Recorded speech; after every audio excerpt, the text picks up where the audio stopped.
gente! Sejam muito bem-vindos a mais um vídeo deste canal. Eu sou a Yara e esse é o My Virtual Shelf.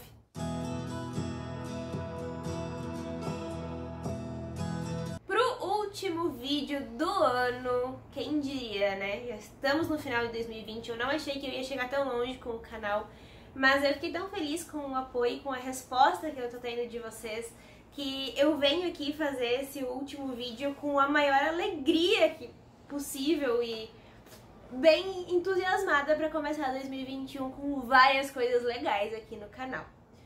Para fechar o ano, eu queria contar para vocês as minhas leituras do ano inteiro. No entanto, a minha memória não ajuda e, além de eu não lembrar todos os livros que eu li, eu esqueci em Florianópolis o caderninho onde eu anotei as minhas leituras do ano. Então, esse vídeo vai ficar para ano que vem e vai ser a abertura de 2021? Não sei, talvez eu não faça, talvez eu faça. Deixa aqui nos comentários se vocês querem saber quais foram as minhas leituras de 2020. E aí eu parei e pensei, por que não fazer uma tag? Eu vi lá no canal da Paula Alexandra, sim, é sempre no canal da Paula Alexandra, uma tag original dela, criada por ela, sobre surtos literários. E que ano mais propício pra gente falar sobre surtos, não é mesmo? Eu surtei de várias formas, tanto na vida real como na vida literária nesse ano, e eu achei bem propícia para acabar o ano fazer a tag O Surto Veio. Vou deixar o link da tag original aqui embaixo na descrição e aqui em cima nos cards, se você quiser ir lá conferir o vídeo inicial da Paola depois de assistir esse daqui, é claro. O Surto Veio, um livro com um final inesperado. Eu até olhei alguns livros que tivessem um final completamente mirabolante, que eu não conseguisse imaginar no começo, algo bem extravagante, para dizer o mínimo, ou surpreendente. E eu pensei em vários livros do Sidney Sheldon, mas aí eu cheguei à conclusão que todos os livros do Sidney Sheldon eu não consigo prever o final. E aí isso já não é mais previsível, né? Porque eu começo a ler um livro sabendo que eu não vou adivinhar o final, então pra mim não era mais surpreendente. Então eu olhei pra minha estante e eu vi esse livro e eu percebi que esse final me surpreendeu de uma forma diferente. Eu amei o livro, eu achei ele leve e apaixonante, mas quando chegou no final, tudo o que eu queria não aconteceu. E aconteceu ao mesmo tempo, porque a gente tem essa visão de que a gente tem que viver um longo tempo e as coisas têm que dar sempre certo, acontecer sempre do jeito que a gente quer para ter um final feliz de conto de fadas. Mas esse livro me mostrou que não, que você pode viver brevemente e viver coisas muito rápidas e ainda assim elas serem um final feliz e serem perfeitas do jeito que são. E um dia me mostrou que por mais que a gente planeje a vida e tenha uma rotina, ainda que anual, a gente nunca tá preparado para o que acontece. E ele me surpreendeu porque quando a história começa e a Emma e o Dex se conhecem, eles acabam se encontrando sempre no mesmo dia, anualmente, e a amizade deles se torna romance, que se torna paixão, e se torna um amor mais forte do que a gente podia imaginar. E chega no final e acontece o que acontece, e o final que dá um tapa na cara dizendo: oi, amada, as coisas não são assim, nem tudo na vida é perfeito, mas elas são perfeitas da forma como que acontecem. Eu me cativei, a história, sério, eu nunca imaginei que fosse acontecer isso, eu achei que ia ter um final água com açúcar e não foi isso que aconteceu. E foi muito real, e eu acho que é isso que deixa o livro muito bom. O final é real, a gente acostuma a ler romances, eu principalmente com os romances de época, que tudo é perfeito e tudo acaba com casamento e filhos e festas, mas nem sempre acontece isso, e é por isso que esse livro me surpreendeu e eu surtei no final, porque eu não esperava que acontecesse isso. Eu tomei um tapa da cara da vida do livro.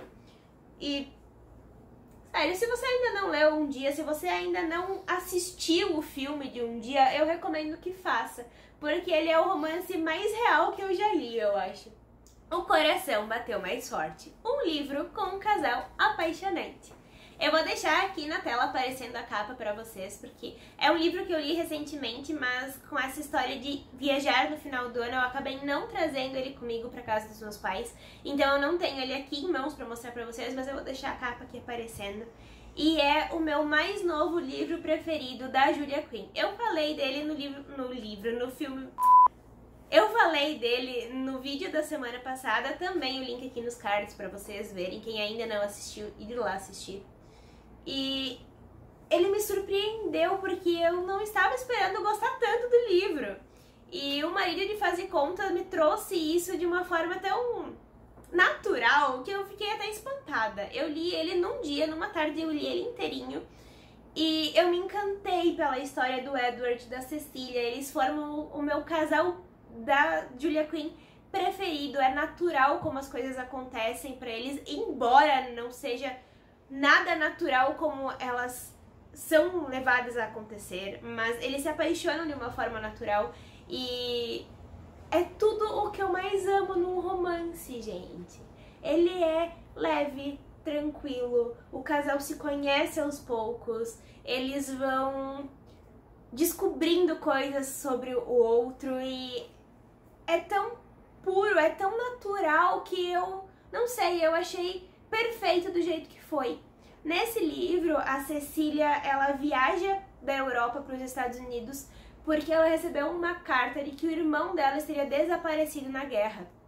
E quando ela chega nos Estados Unidos, ela vai procurar os generais, os cabeças do exército da Inglaterra que estão ali em Nova York, e ela acaba descobrindo que o melhor amigo do irmão dela está num hospital de campanha sendo tratado, está desacordado há vários dias, ele foi encontrado desmaiado e até então ele estava recebendo cuidados parcos e poderia morrer a qualquer momento.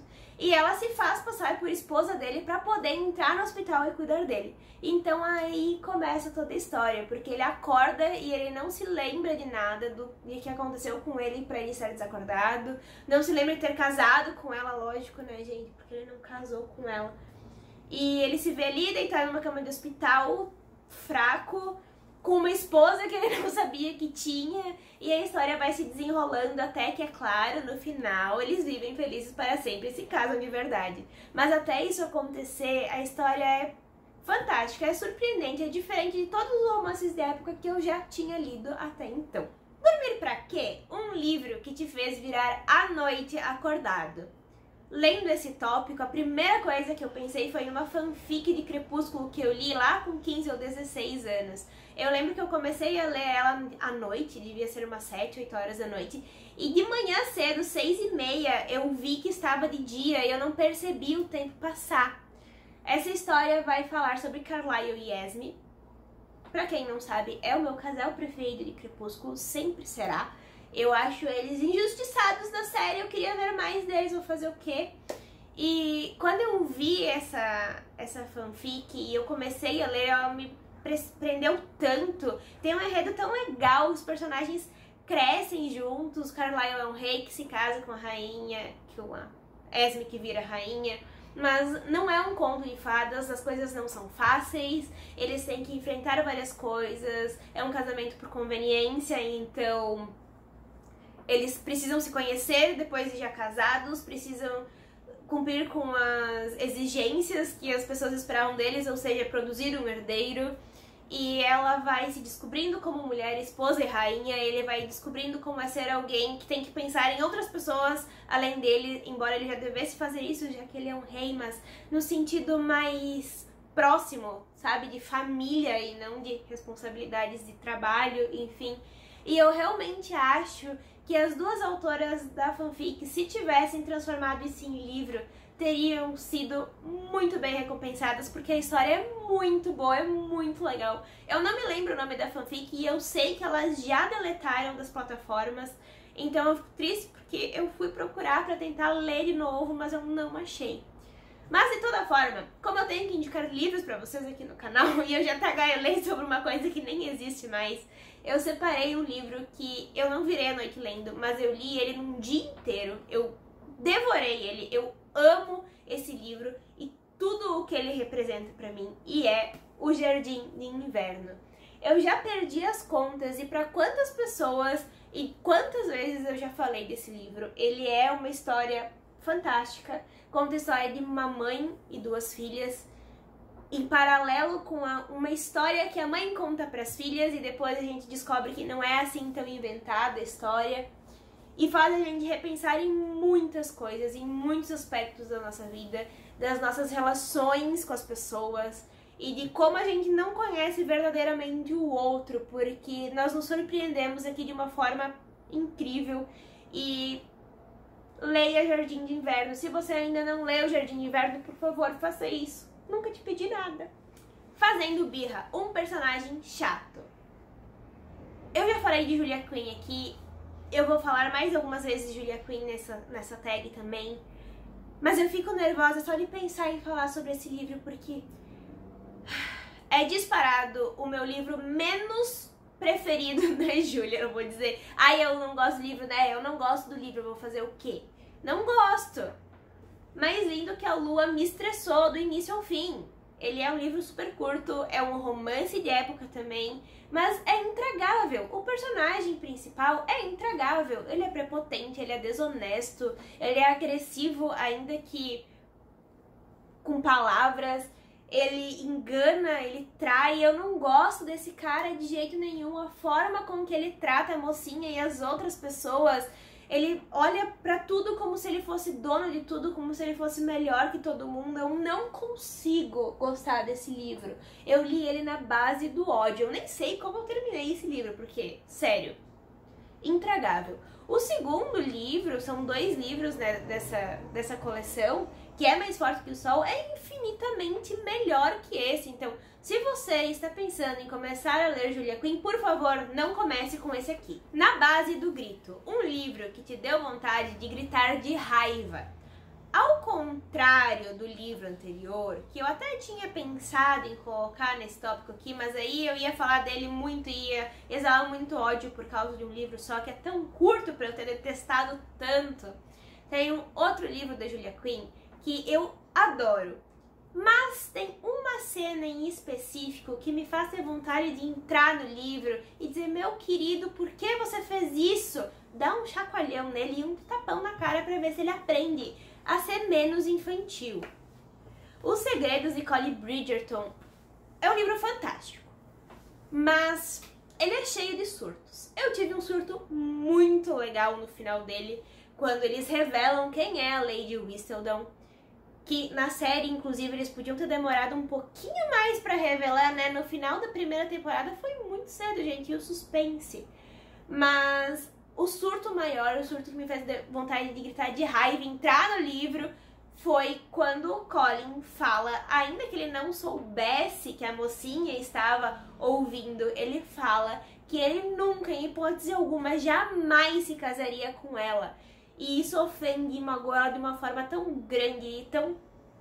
Foi tão difícil ler isso, saber que ela estava ouvindo, ver a reação dela e saber que é mentira, porque ele estava só delirando porque eles se gostavam, ela é apaixonada por ele desde sempre e ele já sabia que tinha interesses por ela também, mas foi apenas cruel, sabe? E Colin, eu ainda não te perdoei por isso. O segredo foi revelado, o personagem surtou e eu também surtei. Todo mundo surtou. Todo mundo que leu esse livro e chegou nessa parte surtou. O personagem, os outros personagens ao redor do núcleo, a minha mãe que leu o livro, os meus amigos que leram o livro, a internet. Recentemente teve uma grande discussão sobre incesto no Twitter e as relações incestuosas que a autora talvez trouxesse em seus livros. Mas eu pirei, a minha cabeça explodiu quando eu estava lendo Cidade das Cinzas e a Clary e o Jace descobriram que eles poderiam ser irmãos. Gente, o casal estava no começo da paixão, naquele início de relacionamento onde tudo eram flores, eles estavam se amando demais e de repente alguém olha pra eles e diz: vocês podem ser irmãos. E aí, o que acontece? Eles surtam, a gente surta, todo mundo surta, surto coletivo.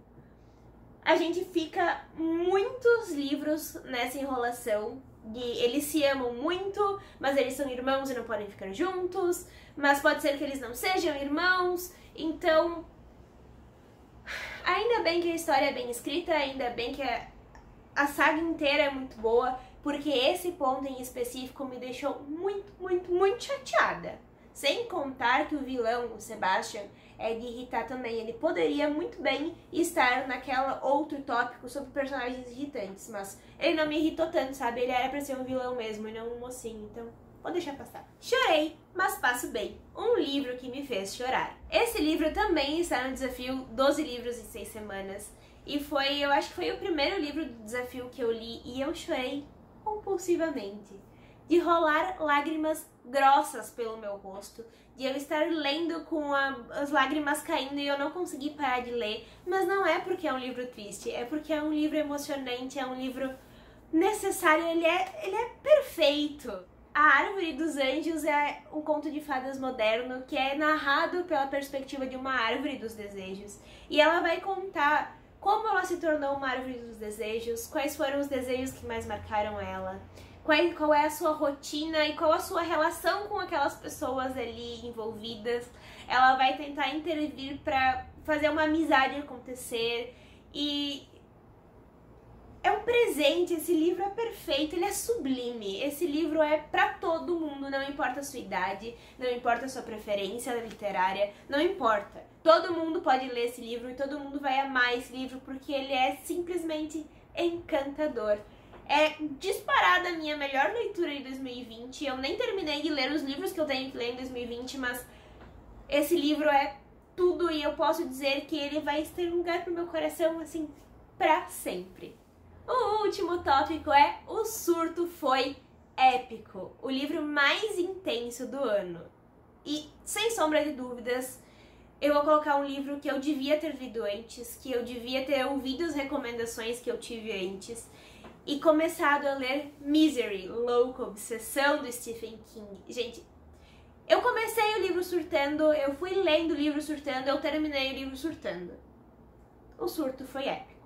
Eu não esperava que a história fosse assim, eu não esperava ficar tão presa em um livro e ter que parar pra respirar de tão tensa que eu estava lendo. Eu segurava a respiração e quando eu percebi, eu tava assim no sofá, pensando no que vai acontecer. Meu Deus, será que ela vai fazer isso mesmo? Meu Deus do céu! Eu tive vários surtos durante a leitura desse livro e com certeza foi o surto mais épico de todos os surtos que eu já tive lendo alguma coisa na vida. Agora que eu comecei a ler Stephen King, se preparem, gente, porque não tem mais volta. Eu amei! É claro, eu não posso ficar devorando um atrás do outro, senão eu vou virar uma surtada de carteirinha e ninguém vai conseguir conviver comigo, mas Misery realmente foi o surto épico da minha vida. E eu simplesmente amei, não é mesmo? Se você gostou desse vídeo, deixa o seu joinha que me ajuda muito na divulgação do canal. Se inscreve e ativa o sininho para não perder nenhum vídeo. Temos vídeos novos todas as quartas-feiras às 18 horas. Me siga ali nas redes sociais. Um beijo, até o ano que vem!